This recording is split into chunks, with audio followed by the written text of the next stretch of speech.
Happy Saturday, everyone. I just wanted to come on here to give you guys a quick word of what God told me to talk to you guys about today.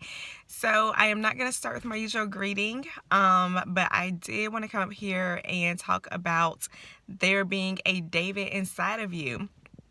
And I'm in my car with my notes. So, of course, if I'm looking down, I'm looking at my notes. But the story of David, I'm sure that you all are familiar with. And there was Saul, and he was who God had chosen to be the king. And but when he was disobedient two times. And the first time was when the Philistines and the Israelites were in battle. And Samuel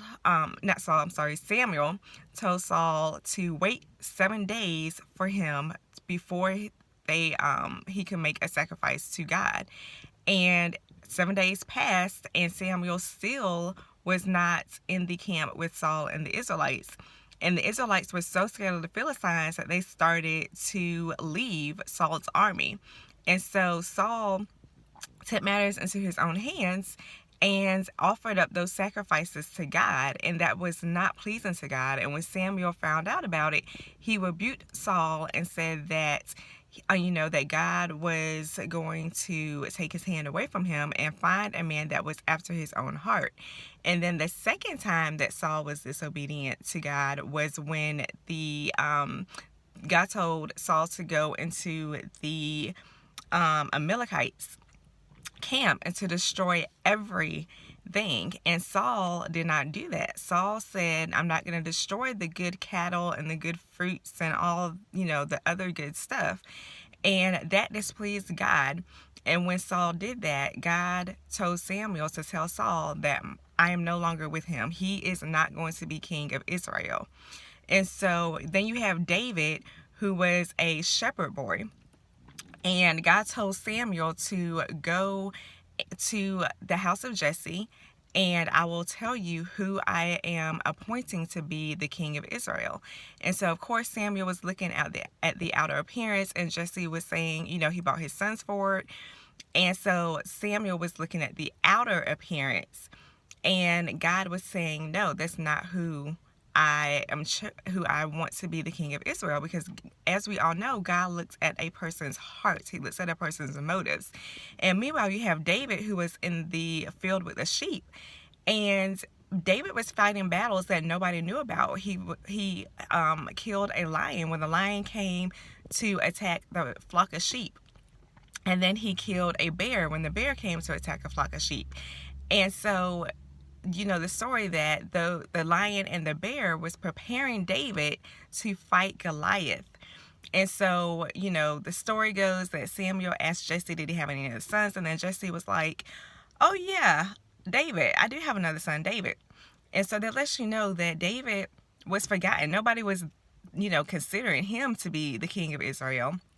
And so, Samuel found David, poured the oil of anointing on him. And then the story goes that, David faced Goliath, and he killed Goliath with just one stone and a slingshot.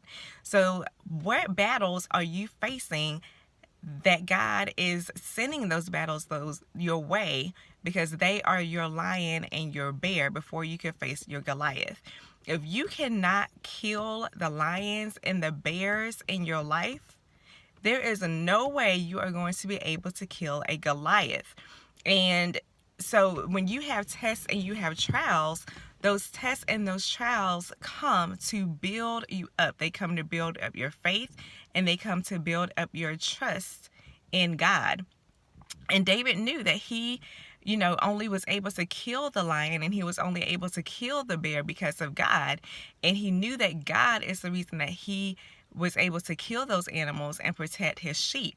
And so when, he went to the camp with the Philistines were shaking in their boots. The Israelites were shaking in their boots because they were so scared of the Philistines. And David was like, what is going on? We are the Israelites. We are God's chosen people.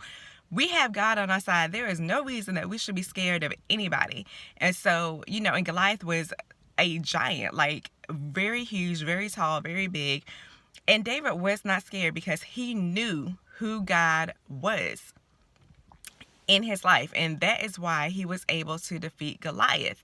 And David was used mightily by God, but David was also messed up. So just because you might be a messed up person, you might have some jacked up issues and things going on in your life. David was a murderer.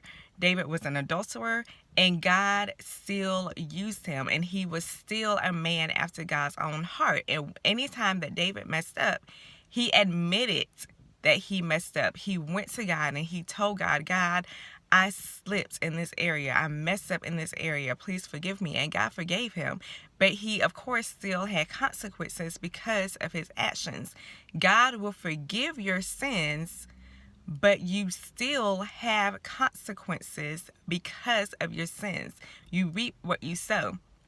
So it does not, even if you ask for forgiveness, yes, you're forgiven, but you still are going to have to deal with the aftermath of the choices that you made.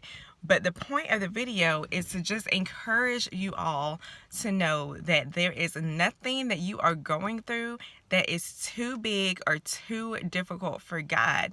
And do not get discouraged if you are in the middle of something right now and God is silent. A teacher is always silent during a test. And so when your tests come, and you are not hearing from God, that is God seeing where your faith is in him.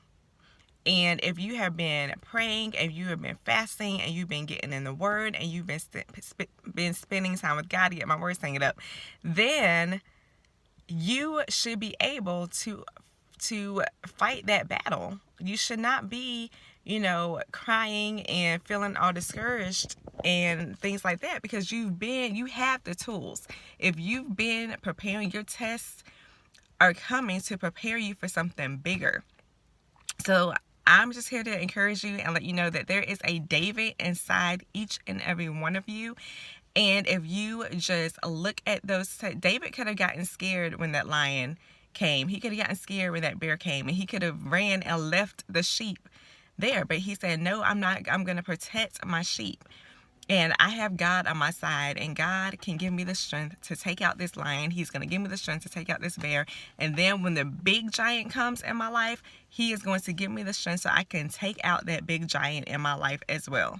So I encourage you all to read the story of David. It is in 1 Samuel as well as 2 Samuel.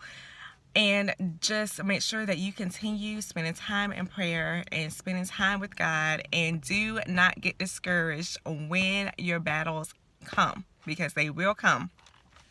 And Christmas is coming up, so I want to go ahead and wish you all a very Merry Christmas in advance. I am going to be taking a break next week, so I will not be posting anything except on my Instagram and my blog. So make sure that you are following me on Instagram and you are subscribed to my blog, and I will link all of that in the description box below. And I hope you all enjoy the rest of your Saturday. I have to go get some Christmas shopping done, so I hope that you all have a Merry Christmas, enjoy your family and your friends, and be safe. I love you all, and I will see you soon. Bye.